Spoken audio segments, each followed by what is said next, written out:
រឿងឡានក្រុងលេខ375ពន្លឺព្រះច័ន្ទនាដើមរដូវវស្សាត្រូវបានបិទបាំងដោយផ្ទាំងពពកខ្មៅងងឹតដែលអន្តែតមកគ្របដណ្ដប់លើផ្ទៃមេឃនៃទីក្រុងភ្នំពេញខ្យល់ត្រជាក់បក់មកប៉ះស្បែកកន្ត្រាក់យកភាពនឿយហត់ពីក្នុងខ្លួនរបស់វិសាលដែលកំពុងឈររងចាំឡានក្រុងនៅចំណតមួយតាមបណ្ដោយវិថីដែលស្ងាត់ជ្រងំនាឡិកាដៃរបស់គេបង្ហាញម៉ោង 7:11 យប់ទៅហើយដែលជាពេលវេលាមួយយឺតជាងសប្ដងសម្រាប់បុគ្គលិកការិយាល័យម្នាក់ដែលទើបតែបញ្ចប់ការងារបន្ថែមម៉ោងយ៉ាងជោគជាំវិសាលដកដង្ហើមធំចំហាយទឹកក្តៅៗចេញពីមាត់របស់គេរលាយចូលទៅក្នុងអាកាសធាតុដ៏សើមត្រជាក់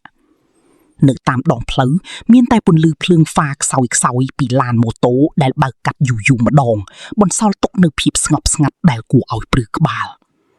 វិសាលសម្លឹងមើលទៅផ្លូវដ៏វែងអន្លាយដែលហាក់ដូចជាគ្មានទីបញ្ចប់រួចក៏ងាកមកមើលលេខឡានដែលត្រូវជិះវិញឡានក្រុងលេខ375គឺជាខ្សែរត់ចុងក្រោយដែលគេត្រូវជិះដើម្បីត្រឡប់ទៅផ្ទះនៅជាក្រុងក្នុងចិត្តគេនឹកគិតដល់គ្រាដេកដ៏កក់ក្ដៅប៉ុន្តែអារម្មណ៍ម្យ៉ាងប្រាប់គេថាយប់នេះហាក់ដូចជាមានអ្វីម្យ៉ាងមិនប្រក្រតីសំឡេងសត្វល្អិតយំក្បែរលូទឹកនិងសំឡេងស្លឹកឈើត្រូវខ្យល់បក់ប៉ះគ្នាបង្កើតបានជាតន្ត្រីនៃភាពភ័យខ្លាចដែលលាក់កំបាំងក្នុងភាពងងឹតស្រាប់តែពីចម្ងាយពន្លឺភ្លើងពណ៌លឿងទុំពីគ្រាប់បានលេចចេញមកវារំកិលខ្លួនយឺតកាត់តាមអុបស្ដើងដែលចាប់ផ្ដើមធ្លាក់មកគ្របដណ្ដប់លើផ្លូវកៅស៊ូនោះគឺជាឡានក្រុងលេខ375ដែលវិសាលកំពុងរងចាំឡាននោះមានសភាពចាស់បន្តិចសម្បកកង់ដែលវិលប៉ះនឹងទឹកភ្លៀងដក់លើថ្នល់ឮសូរសកហាក់ដូចជាសំឡេងដកដង្ហើមរបស់សត្វសាហាវដែលកំពុងលុបលាក់ខ្លួននៅពេលឡានក្រុងឈប់នៅពីមុខគេទ្វារស្វ័យប្រវត្តិបានបើកចេញយឺតឮសូរគ្រឺតដូចជាសំឡេងដៃច្រែស៊ីវិសាលបោះជំហានឡើងលើឡានដោយភាពស្ទាក់ស្ទើរភាពត្រជាក់ដែលខុសប្លែកពីខ្យល់ខាងក្រៅបានមកប៉ះរាងកាយគេភ្លាមវាជាភាពត្រជាក់ដែលចាក់ចូលដល់ឆ្អឹងខ្នងមិនមែនជាភាពត្រជាក់នៃម៉ាស៊ីនត្រជាក់ធម្មតានោះទេក្នុងឡានមានអ្នកដំណើរតែ 2-3 នាក់ប៉ុណ្ណោះនៅកៅអីខាងមុខជិតអ្នកបើកបរមានស្ត្រីចំណាស់ម្នាក់ស្លៀកពាក់ឈុតសរួមជាមួយកន្សែងពីនពណ៌សដែលរុំជុំវិញក្បាលរបស់គាត់យ៉ាងជិតគាត់អង្គុយថ្មឹងសម្លឹងទៅមុខត្រង់ដោយមិនព្រិចភ្នែកសូម្បីតែពេលវិសាលដើរកាត់ក៏គាត់មិនងាកមើលដែរនៅជួរកៅអីកណ្ដាលមានយុវជន 2 នាក់ហាក់ដូចជាគូស្នេហ៍ពួកគេអង្គុយជិតគ្នាប៉ុន្តែអ្វីដែលចម្លែកគឺពួកគេមិននិយាយរកគ្នាឡើយសូម្បីតែសំឡេងដកដង្ហើមរបស់ពួកគេក៏វិសាលមិនអាចឮដែរវិសាលជ្រើសរើសកន្លែងអង្គុយនៅក្បែរបង្អួចផ្នែកខាងក្រោយបន្តិចគេដាក់កាតាបចុះហើយព្យាយាមសម្រាកប៉ុន្តែក្លិនម្យ៉ាងបានភាយមកប៉ះច្រមុះរបស់គេវាជាក្លិនផ្កាម្លិះលាយឡំនឹងក្លិនអ្វីម្យ៉ាងដែលស្អុយរលួយខ្សោយហាក់ដូចជាក្លិនសាកសពសត្វដែលងាប់យូរថ្ងៃគេងាកមើលជុំវិញដើម្បីរកប្រភពនៃក្លិននោះប៉ុន្តែអ្វីហាក់ដូចជាធម្មតាអ្នកបើកបរឡានក្រុងស្លៀកពាក់ឯកសណ្ឋានពណ៌ខៀវចាស់មានមួកប៉ារ៉េបិទបាំងមុខពាក់កណ្ដាលគេមិនអាចមើលឃើញផ្ទៃមុខរបស់អ្នកបើកបរបានច្បាស់ឡើយឃើញតែដៃស្គមស្កាំងដែលកាន់ចង្កូតយ៉ាងណែនឡានក្រុងចាប់ផ្ដើមចេញដំណើរទៅមុខយឺតពន្លឺភ្លើងតាមដងផ្លូវចាប់ផ្ដើមរំវើលទៅរហូតដល់ឡានចូលដល់តំបន់ដែលមិនសូវមានមនុស្សរស់នៅវិសាលសម្លឹងមើលទៅក្រៅបង្អួចឃើញតែស្រមោលដើមឈើដែលហាក់ដូចជាដៃខ្មោចកំពុងលូកមកចាប់ឡានភ្លាមនោះឡានក៏ឈប់នៅចំណតមួយទៀតដែលគ្មានមនុស្សឈររងចាំឡើយទ្វារបើកចេញសភាពស្ងប់ស្ងាត់គ្រប់ដណ្ដប់គ្រប់ទីកន្លែងស្រាប់តែមានបុរស 2 នាក់ពាក់អាវធំវែងពណ៌ខ្មៅគ្របក្បាលជិតឈឹងបានឡើងមកលើឡានពួកគេគ្រាបុរសម្នាក់ទៀតដែលមើលទៅហាក់ដូចជាស្រវឹងខ្លាំងឬសន្លប់បាត់ស្មារតីព្រោះក្បាលរបស់គេទម្លាក់ចុះក្រោមរហូតមើលមិនឃើញមុខបុរសទាំង 3 នាក់នោះដើរទៅអង្គុយនៅជួរក្រោយបង្អស់ពីក្រោយវិសាលមានអារម្មណ៍មិនស្រួលទាល់តែសោះព្រោះនៅពេលពួកគេដើរកាត់ភាពត្រជាក់ដែលធ្លាប់មានស្រាប់កាន់តែកើនឡើងទ្វេដងគេលួចក្រឡេកមើលតាមកញ្ចក់មើលក្រោយឃើញជើងរបស់បុរសទាំង 2 នាក់ដែលគ្រាគ្នានោះហាក់ដូចជាមិនប៉ះនឹងកម្រាលឡានឡើយគឺពួកគេអណ្ដែតតិចពីលើកម្រាល បេះដូងរបស់វិសាលចាប់ផ្ដើមលូតញាប់ញើសត្រជាក់ចាប់ផ្ដើមហូរចេញតាមថ្ងាសទោះបីជាខ្យល់ក្នុងឡានត្រជាក់ខ្លាំងក៏ដោយគីព្យាយាមគិតថាវាប្រហែលជាការភ័ន្តច្រឡំដោយសារតែភាពហត់នឿយប៉ុន្តែសភាវគតិរបស់គីប្រាប់ថាគីកំពុងស្ថិតក្នុងគ្រោះថ្នាក់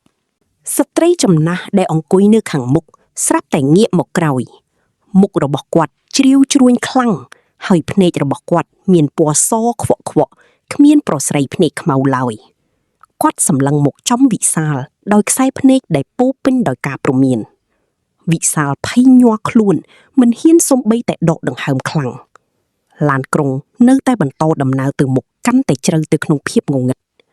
យុវជនគូស្នេហ៍ដែលអង្គុយនៅកណ្ដាលស្រាប់តែងាកមកមើលគ្នារួចក៏ងាកមកមើលវិសាលស្បែកមុខរបស់ពួកគេមានពណ៌ស្លេកស្លាំងដូចក្រដាសហើយមាត់របស់ពួកគេមានស្នាមដេរដោយសរសៃអំបោះពណ៌ខ្មៅវិសាលស្ទើរតែស្រែកចេញមកប៉ុន្តែសំឡេងរបស់គីហាក់ដូចជាជាប់នៅក្នុងបំពង់កក្នុងខណៈនោះស្ត្រីចំណាស់បានក្រោកឈរឡើងរួចដៅសម្ដៅមករកវិសាលគាត់ដៅយឺតសំឡេងជើងរបស់គាត់ប៉ះនឹងកម្រាលឡានឮសូរដូចជាសំឡេងឆ្អឹងបោកទង្គិចគ្នានៅពេលគាត់មកដល់ក្បែរវិសាលគាត់ក៏ស្រែកឡើងយ៉ាងខ្លាំងថាចៅឯងលួចកាបូបលួយយើងចុះទៅដោះស្រាយគ្នានៅប៉ុស្តិ៍ប៉ូលីសភ្លាមវិសាលភ្ញាក់ផ្អើលយ៉ាងខ្លាំងគីមិនបានធ្វើអ្វីឡើយប៉ុន្តែស្ត្រីចំណាស់នោះចាប់អូសដៃគីយ៉ាងខ្លាំងកម្លាំងរបស់គាត់ខុសប្លែកពីមនុស្សចាស់ធម្មតាគាត់ស្រែកលូឡាពេញឡានធ្វើឲ្យអ្នកបើកបរឈប់ឡានភ្លាមនៅកន្លែងដែលគ្មានមនុស្សរស់នៅជាវាលស្រែដាច់ស្រយាលចុះទៅបើឯងមិនចុះយើងមិនព្រមឡើយស្ត្រីចំណាស់បន្តស្រែករួចក៏រុញវិសាលឲ្យចុះពីលើឡានវិសាលដែលកំពុងភ័យខ្លាចនិងច្របូកច្របល់ក៏សុខចិត្តចុះទៅជាមួយនឹងគាត់ដើម្បីជៀសវាងបញ្ហានៅពេលជើងទាំងពីររបស់វិសាលប៉ះនឹងដីខាងក្រៅទ្វារឡានក៏បិទភ្លាមផាំងឡានក្រុងលេខ375ក៏បើកចេញទៅយ៉ាងលឿនបាត់ចូលទៅក្នុងអាប់ដុកក្រាស់ខ្មឹកវិសាលងាកមកមើលស្ត្រីចំណាស់ដោយកំហឹងលោកយាយខ្ញុំមិនបានលួចអ្វីរបស់លោកយាយទេហេតុអ្វីលោកយាយធ្វើបែបនេះស្ត្រីចំណាស់នោះស្រាប់តែដកដង្ហើមធំទឹកមុខរបស់គាត់ប្រែជាស្លូតបូតនិងពោពេញដោយក្តីមេត្តាគាត់សម្លឹងមើលទៅទិសដៅដែលឡានក្រុងបាត់ទៅរួចនិយាយខ្សឹបថាក្មួយអើយយាយទៅតែជួយជីវិតក្មួយទេក្មួយមិនបានឃើញទេឬមនុស្សពីរនាក់ដែលឡើងមកចុងក្រោយនោះពួកគេគ្មានជើងទេហើយបុរសដែលពួកគេគ្រាមកនោះគឺជាសាកសពដែលគ្មានក្បាលចំណែកអ្នកឯទៀតនៅលើឡានពួកគេមិនមែនជាមនុស្សរស់ឡើយវិសាស្ដាប់ហើយមានអារម្មណ៍ថាត្រជាក់ស្រែកពេញខ្លួនគេសម្លឹងមើលជុំវិញខ្លួនឃើញតែវាស្រែស្ងាត់ជ្រងំនិងសំឡេងខ្យល់បក់រវិចគាត់សួរទៅស្ត្រីចំណាស់វិញដោយសំឡេងញ័រថាចុះលោកយាយជាអ្នកណាហេតុអ្វីលោកយាយដឹងស្ត្រីចំណាស់មិនឆ្លើយឡើយគាត់គ្រាន់តែញញឹមតិចរួចក៏ដើរចូលទៅក្នុងភាពងងឹតនៃវាលស្រែហើយបាត់ខ្លួនទៅដូចជាផ្សែងវិសាលឈរម្នាក់ឯងនៅកណ្ដាលផ្លូវស្ងាត់គេមិនដឹងថាត្រូវធ្វើអ្វីបន្តឡើយគេសម្រេចចិត្តដើរត្រឡប់ទៅវិញតាមផ្លូវដែលគេមករាល់ជំហានដែលគេឈានគេមានអារម្មណ៍ថាមានភ្នែករាប់ពាន់គូកំពុងសម្លឹងមើលគេពីក្នុងព្រៃក្បែរផ្លូវក្រោយពីដើរអស់រយៈពេលជិត1ម៉ោងគេក៏បានជួបនឹងផ្ទះអ្នកភូមិមួយកន្លែងដែលមានភ្លើងភ្លឺគេបានសុំអ្នកភូមិស្នាក់នៅមួយយប់ហើយរៀបរាប់ពីរឿងរ៉ាវដែលបានកើតឡើងអ្នកភូមិក្រវីក្បាលហើយនិយាយទាំងទឹកមុខភ័យខ្លាចថាឡានក្រុងលេខ375ត្រូវបានគេលុបចោលតាំងពី10ឆ្នាំមុនម្ល៉េះបន្ទាប់ពីវាបានជួបគ្រោះថ្នាក់ធ្លាក់ចូលក្នុងបឹងក្បែរផ្លូវនេះឯងកាលនោះអ្នកដំណើរទាំងអស់19នាក់និងអ្នកបើកបរបានស្លាប់ទាំងអស់គ្មាននរណាម្នាក់រួចជីវិតឡើយព្រឹកឡើងព័ត៌មានដ៏រន្ធត់មួយបានផ្សព្វផ្សាយពេញទីក្រុងប៉ូលីសបានរកឃើញឡានក្រុងចាស់មួយគ្រឿងធ្លាក់ចូលក្នុងបឹងទឹកជ្រៅមួយកន្លែងដែលស្ត្រីចំណាស់បានរុញវិសាលឲ្យចុះពីលើឡានអ្វីដែលគួរឲ្យរន្ធត់បំផុតនោះគឺនៅក្នុងឡាននោះគេបានរកឃើញសាកសពជាច្រើនដែលរលួយអស់សាច់សល់តែឆ្អឹងប៉ុន្តែសម្លៀកបំពាក់របស់ពួកគេនៅថ្មីដូចជាទើបតែស្លាប់យប់មិញក្នុងចំណោមសាកសពទាំងនោះមានសាកសពយុវជន2នាក់ដែលអោបគ្នាជាប់សាកសពបុរសដែលគ្មានក្បាល នឹងសាកសពអ្នកបើកបរដែលដៃនៅតែកាន់ចង្កូតយ៉ាងណែនចំណែកធុងសាំងនៃឡាននោះមិនមែនមានផ្ទុកដោយប្រេងឡើយប៉ុន្តែវាពេញទៅដោយឈាមស្រស់ៗដែលនៅតែក្តៅអ៊ុនៗនៅឡើយ ហើយរាល់ពេលដែលគេឃើញឡានក្រុងដែលមានលេខ375គេតែងតែមានអារម្មណ៍ព្រឺក្បាលជានិច្ចទោះបីជាគេដឹងថាខ្សែឡាននោះគ្មានពិតប្រាកដក្នុងបញ្ជីរថយន្តក្រុងក៏ដោយ វិសាលអង្គុយនៅមុខទូរទស្សន៍ក្នុងផ្ទះរបស់គេខ្លួនប្រាណនៅតែញ័រមិនតាន់បាត់គេនឹកឃើញដល់កន្សែងពៀនពណ៌សរបស់ស្ត្រីចំណាស់នោះគេបានទៅវត្តមួយក្បែរផ្ទះដើម្បីធ្វើបុណ្យឧទ្ទិសកុសលឲ្យអ្នកដែលបានស្លាប់នៅពេលគេចូលទៅក្នុងព្រះវិហារគេបានឃើញរូបថតមួយសន្លឹកដែលគេដាក់តាំងទុកសម្រាប់ឲ្យពុទ្ធបរិស័ទគោរពនោះគឺជារូបថតរបស់ស្ត្រីចំណាស់ម្នាក់ដែលបានបរិច្ចាគដីសាងសង់វត្តនេះកាលពីច្រើនឆ្នាំមុនវិសាលស្លុតចិត្តយ៉ាងខ្លាំងព្រោះស្ត្រីក្នុងរូបថតនោះគឺជាស្ត្រីចំណាស់ដែលបានជួយជីវិតគេនៅលើឡានក្រុងលេខ375យ៉ាងពិតប្រាកដភ្នែករបស់គាត់ក្នុងរូបថតហាក់ដូចជាកំពុងញញឹមមកកាន់គេដូចជាចង់ប្រាប់ថាក្មួយមានសំណាងណាស់ដែលបានរស់នៅបន្តចាប់តាំងពីថ្ងៃនោះមកវិសាលលែងហ៊ានធ្វើការដល់យប់ជ្រៅទៀតហើយភាពស្ងប់ស្ងាត់នៃរាត្រីនៅតែបន្តប៉ុន្តែសម្រាប់វិសាលវាមិនមែនជាភាពស្ងប់ស្ងាត់ធម្មតាទៀតឡើយជារៀងរាល់យប់នៅពេលដែលខ្យល់ត្រជាក់បក់មកគេតែងតែឮសំឡេងម៉ាស៊ីនឡានក្រុងក្រហមពីចម្ងាយនិងសំឡេងកង់ឡានកិនលើទឹកសោកសោកគេដឹងថាឡានក្រុងលេខ3375នៅតែបន្តរត់ក្នុងភាពងងឹតដើម្បីស្វែងរកអ្នកដំណើរដែលវង្វេងផ្លូវឬអ្នកដែលដល់អាសន្នរឿងរ៉ាវនេះបានคล้ายជាអាថ៌កំបាំងដែលមិនអាចបកស្រាយបាននៅក្នុងតំបន់នោះមនុស្សជាច្រើនបាននិយាយថាពួកគេធ្លាប់ឃើញពន្លឺភ្លើងហ្វាពណ៌លឿងទុំពីរគ្រាប់កាត់តាមអុកនៅពេលកណ្ដាលអាធ្រាត្រប៉ុន្តែគ្មាននរណាម្នាក់ហ៊ានបោះជំហានឡើងលើឡាននោះឡើយវិសាលបានសម្រេចចិត្តសរសេររឿងរ៉ាវរបស់គេទុកជាកំណត់ហេតុដើម្បីរំលឹកដល់អ្នកចំនួនក្រោយឲ្យមានការប្រុងប្រយ័ត្ននៅក្នុងកំណត់ហេតុនោះគេបានសរសេរនៅទំព័រចុងក្រោយថាកុំជិះឡានដែលគ្មានអ្នកដំណើរហើយកុំទុកចិត្តភាពស្ងប់ស្ងាត់នៃរាត្រីព្រោះក្នុងភាពងងឹតនោះមានពិភពមួយទៀតដែលយើងមិនអាចមើលឃើញដោយភ្នែកទទេសេចក្តីស្លាប់មិនមែនជាទីបញ្ចប់ឡើយប៉ុន្តែវាគឺជាការចាប់ផ្ដើមនៃដំណើរមួយផ្សេងទៀតឡានក្រុងលេខ375នឹងនៅតែជារឿងព្រេងដែលរស់រានមានជីវិតនៅក្នុងការចងចាំរបស់អ្នកក្រុងភ្នំពេញមិនថាបច្ចេកទេសរីកចម្រើនយ៉ាងណាឬទីក្រុងប្រែប្រួលយ៉ាងណាក៏ដោយក៏អាចកំបាំងនៃវិញ្ញាណមិនដែលរលាយបាត់ឡើយសម្រាប់វិសាលគេលែងខ្លាចខ្មោចទៀតហើយព្រោះគេដឹងថាក្នុងចំណោមវិញ្ញាណទាំងនោះក៏មានវិញ្ញាណដែលល្អដែលចាំជួយសង្គ្រោះមនុស្សលោកផងដែរគេបានសក់ជាតិដីតូចមួយនៅក្នុងវត្តដើម្បីរំលឹកដល់ស្ត្រីចំណាស់ម្នាក់នោះហើយរៀងរាល់ឆ្នាំគេតែងតែនាំគ្រួសារទៅធ្វើបុណ្យផ្កាប្រាក់ដើម្បីបន្តកុសលផលបុណ្យសំឡេងជួងវត្តដែលបន្លឺឡើងនៅពេលព្រឹកព្រលឹមបង្កើតបានជាភាពសុខសាន្តក្នុងចិត្តរបស់វិសាលគេដឹងថាឡានក្រុងលេខ375ប្រហែលជាលែងមករំខានគ្រួសារគេទៀតហើយប៉ុន្តែវានឹងនៅតែរត់នៅលើវិថីនៃវិញ្ញាណដរាបណាមានមនុស្សដែលត្រូវការព័ត៌មានព្រមានពីពិភពងងឹតកាលវេលាកន្លងផុតទៅវិសាលបានរៀបការនឹងមានកូនគេតែងតែប្រាប់រឿងនេះដល់កូនរបស់គេជារៀងរាល់ដងនៅពេលមេឃភ្លៀងធ្លាក់នៅពេលយប់កូនរបស់គេស្ដាប់ដោយភាពចង់ដឹងផងនិងភ័យខ្លាចផងថ្ងៃមួយ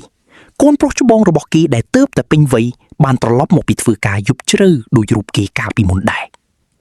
កូនប្រុសនោះរត់ចូលផ្ទះទាំងមុខស្លេកស្លាំងដង្ហក់ស្ទើរដកដង្ហើមមិនចង់ដល់គ្នាវិសាលសួរដោយការបារម្ភថាមានរឿងអ្វីកូនហេតុអ្វីបានជាភ័យខ្លាចយ៉ាងនេះកូនប្រុសឆ្លើយទាំងសំឡេងញ័រពុកអំបញ្ញមិញពេលខ្ញុំរងចាំឡានក្រុងនៅចំណុតមានឡានក្រុងចាស់មួយគ្រឿងបើកមកឈប់វាមានលេខ375នៅខាងមុខខ្ញុំហៀបនឹងឡើងទៅហើយប៉ុន្តែស្រាប់តែមានខ្យល់ត្រជាក់ម្យ៉ាងបក់មកប៉ះរួចខ្ញុំក៏នឹកឃើញដល់រឿងដែលពុកប្រាប់ខ្ញុំបានឃើញស្ត្រីចំណាស់ម្នាក់ក្នុងឈុតសអង្គុយក្នុងឡាននោះគាត់ងក់ក្បាលដាក់ខ្ញុំរួចឡានក៏បើកចេញទៅបាត់វិសាលឮហើយក៏ដឹងភ្លាមថាស្ត្រីចំណាស់នោះនៅតែតាមការពារកូនចៅរបស់គេអោបកូនប្រុសយ៉ាងណែនរួចងើបឈោមមើលទៅមេឃដែលកំពុងភ្លៀងខ្លាំង នៅទីនោះក្នុងភាពងងឹតនៃរាត្រីគេឃើញពន្លឺភ្លើងពណ៌លឿងទុំពីរគ្រាប់កំពុងរលត់ទៅបន្តិចម្ដងហាក់ដូចជាកំពុងលាគ្នាជាចុងក្រោយរាត្រីនេះមេឃនៅតែបន្តធ្លាក់ភ្លៀងរលឹមស្រិចនៅចំណតឡានក្រុងមួយកន្លែងដាច់ស្រយាលមានបុរសម្នាក់ទៀតកំពុងឈររងចាំគេមើលទៅហត់នឿយនិងចង់ត្រឡប់ទៅផ្ទះវិញឲ្យបានលឿនស្រាប់តែពីចម្ងាយពន្លឺភ្លើងពណ៌លឿងទុំពីរគ្រាប់បានលេចចេញមកសារជាថ្មីឡានក្រុងលេខ37បើកមកឈប់យឺតទ្វារបើកចេញក្រឺតបុរសនោះរៀបនឹងឈានជើងឡើងប៉ុន្តែគេស្រាប់តែធំក្លិនផ្កាម្លិះយ៉ាងក្រអូបឈ្ងុយឈ្ងប់គេងាកមើលជុំវិញឃើញស្ត្រីចំណាស់ម្នាក់ឈរនៅក្បែរនោះញញឹមដាក់គេយ៉ាងទន់ភ្លន់គេស្ទាក់ស្ទើរមួយខណៈរួចឡានក្រុងក៏បិទទ្វារហើយបើកចេញទៅបុរសនោះនៅរស់រានមានជីវិតដើម្បីប្រាប់រឿងរ៉ាវរបស់គេបន្តហើយរឿងរ៉ាវនៃឡានក្រុងលេខ37ក៏នៅតែបន្តដកជាប់ក្នុងបេះដូងអ្នកដែលធ្លាប់ឮនិងអ្នកដែលធ្លាប់ជួបប្រៀបដូចជាស្រមោលដែលតាមលងបន្លាចក្នុងរាត្រីដ៏សែនស្ងាត់ជ្រងំនៃប្រទេសកម្ពុជាការចងចាំរបស់មនុស្សអាចនឹងរលាយបាត់តាមពេលវេលាប៉ុន្តែវិញ្ញាណដែលនៅសេសសល់នឹងនៅតែស្ថិតស្ថេរវិសាលបានចំណាយពេលចុងក្រោយនៃជីវិតរបស់គេដោយភាពស្ងប់សុខមុនពេលគេលាចាកលោកនេះទៅគេបានហៅកូនចៅមកជិតរួចប្រាប់ជាចុងក្រោយថាជីវិតមនុស្សខ្លីណាស់ចូលរស់នៅដោយមានសេចក្តីមេត្តានិងកុំភ្លេចធ្វើបុណ្យដាក់ទានព្រោះបុណ្យនេះហើយដែលនឹងតាមការពារកូនចៅទោះបីជាស្ថិតក្នុងកន្លែងដែលងងឹតបំផុតក៏ដោយគេបិទភ្នែកចុះដោយស្នាមញញឹមហាក់ដូចជាឃើញឡានក្រុងពណ៌មាសមួយគ្រឿងមកទទួលគេទៅកាន់ឋានសុខដែលគ្មានភាពភ័យខ្លាចគ្មានភាពត្រជាក់ស្រេបនិងគ្មានក្លិនស្អុយរលួយទៀតឡើយនៅទីនោះគេបានជួបនឹងស្ត្រីចំណាស់ម្នាក់នោះម្ដងទៀតគាត់កំពុងរងចាំគេដោយក្តីរីករាយហើយឡានក្រុងលេខ375ក៏បានក្លាយជាត្រឹមតែរឿងនិទានមួយដែលគេនិយាយតៗគ្នាដើម្បីដាស់តឿនស្មារតីមនុស្សគ្រប់រូបឲ្យស្គាល់ពីតម្លៃនៃជីវិតនិងការជឿជាក់លើអំពើល្អក្នុងទីក្រុងដែលមិនធ្លាប់ដេកលក់អាចកំបាំងជាច្រើននៅតែបង្កប់ខ្លួនតាមជ្រុងងងឹតឡានក្រុងលេខ375ប្រហែលជាបដូរលេខឬបដូររូបរាងប៉ុន្តែប្រលឹងនៃរឿងរ៉ាវនេះនឹងមិនស្លាប់ឡើយរាល់ពេលដែលអ្នកដើរលើផ្លូវស្ងាត់នៅពាក់កណ្ដាលអាធ្រាត្រហើយមានអារម្មណ៍ថាមានខ្យល់ត្រជាក់បក់មកប៉ះចូលចងចាំថាអ្នកប្រហែលជាមិនមែននៅម្នាក់ឯងឡើយ